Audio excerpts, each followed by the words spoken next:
സ്ഥിതിഗതികൾ നിലവിൽ സുരക്ഷിതമാണെന്നും താമസക്കാർക്ക് സാധാരണ പ്രവർത്തനങ്ങൾ പുനരാരംഭിക്കാമെന്നും UAE അധികൃതർ സ്ഥിരീകരിച്ചു. ഇറാനിൽ നിന്ന് തൊടുത്തുവിടുന്ന മിസൈൽ, ഡ്രോൺ ഭീഷണികളോട് UAE വ്യോമ പ്രതിരോധ സംവിധാനങ്ങൾ സജീവമായി പ്രതികരിക്കുന്നുണ്ടെന്നും ജാഗ്രത പാലിക്കണമെന്നും ഇന്ന് രാവിലെ പ്രതിരോധ മന്ത്രാലയം മുന്നറിയിപ്പ് നൽകിയിരുന്നു.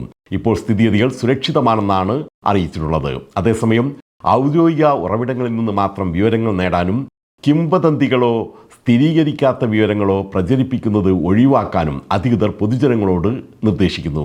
അതുകൊണ്ട് തന്നെ ഊഹാപോഹങ്ങളില്ലാത്ത അതത് രാജ്യങ്ങളുടെ ഔദ്യോഗിക ഏജൻസികൾ പുറത്തുവിടുന്ന വാർത്തകൾ മാത്രമാണ് ഇവിടെ നൽകുന്നത്. ഇതിൽ ആവേശമില്ല, തികച്ചും ആധികാരികമായ വാർത്തകൾ മാത്രം.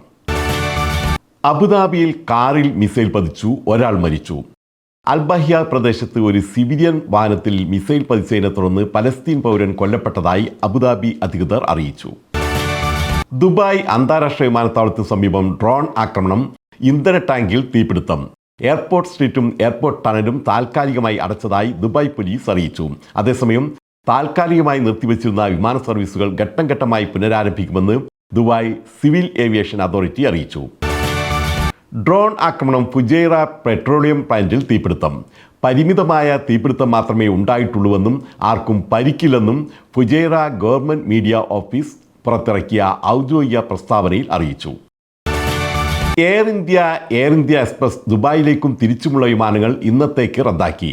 ഇന്നത്തേക്ക് ബുക്ക് ചെയ്ത എല്ലാ യാത്രക്കാർക്കും അധിക ചെലവില്ലാതെ മറ്റൊരു തീയതിയിലേക്ക് റീബുക്ക് ചെയ്യുന്നതിനോ ടിക്കറ്റ് റദ്ദാക്കി പൂർണ്ണ റീഫണ്ട് സ്വീകരിക്കുന്നതിനോ അവസരം നൽകുന്നതായും അധികൃതർ അറിയിച്ചു. അതേസമയം അബുദാബി, റാസൽ ഖൈമ, ഷാർജ എന്നിവിടങ്ങളിലേക്കും തിരിച്ചുമുള്ള എയർ ഇന്ത്യ എക്സ്പ്രസിന്റെ അഡ്ഹോക് ഫ്ലൈറ്റ് പ്രവർത്തനങ്ങൾ തുടരുമെന്നും അറിയിച്ചിട്ടുണ്ട്.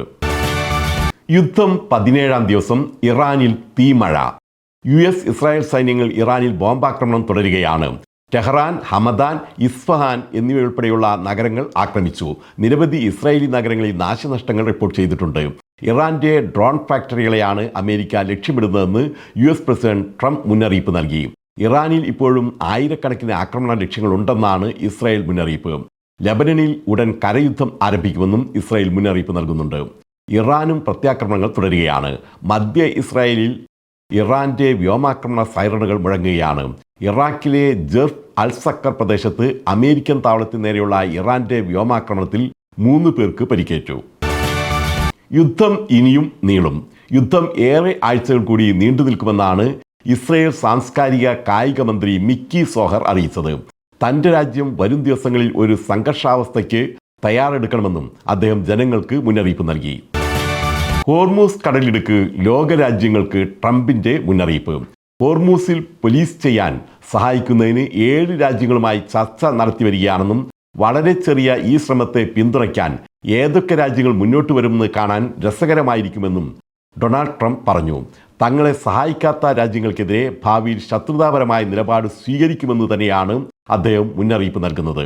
ഇതിനിടെ ഹോർമൂസ് കടലിടുക്ക് തുറന്നിടുന്നതിന് തങ്ങളുടെ ഭാഗത്തു നിന്നും എന്ത് ചെയ്യാനാകുമെന്ന് ചർച്ച ചെയ്യുമെന്ന് യൂറോപ്യൻ യൂണിയന്റെ വിദേശ മേധാവി കാജ കല്ലാസ് അറിയിച്ചു.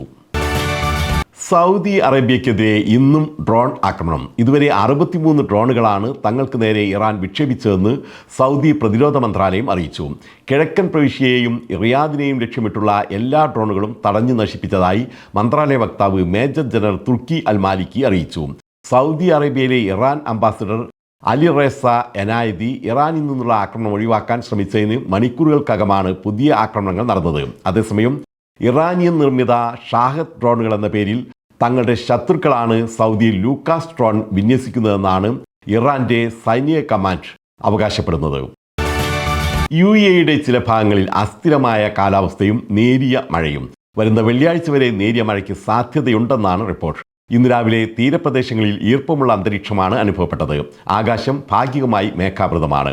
കാലാവസ്ഥ പതിയെ ചൂടിലേക്ക് നീങ്ങുമെന്നാണ് ദേശീയ കാലാവസ്ഥാ നിരീക്ഷണ കേന്ദ്രം അറിയിച്ചത്. പ്രമുഖ വിദ്യാഭ്യാസ സ്ഥാപനമായ IITS-ഉം ബ്രില്യൻസും ഒരുക്കുന്ന ഇഫ്താർ സംഗമം ഇന്ന് ദുബായ് കോഴിക്കോട് സ്റ്റാർ കല്യാണപ്പുരയിൽ നടക്കും.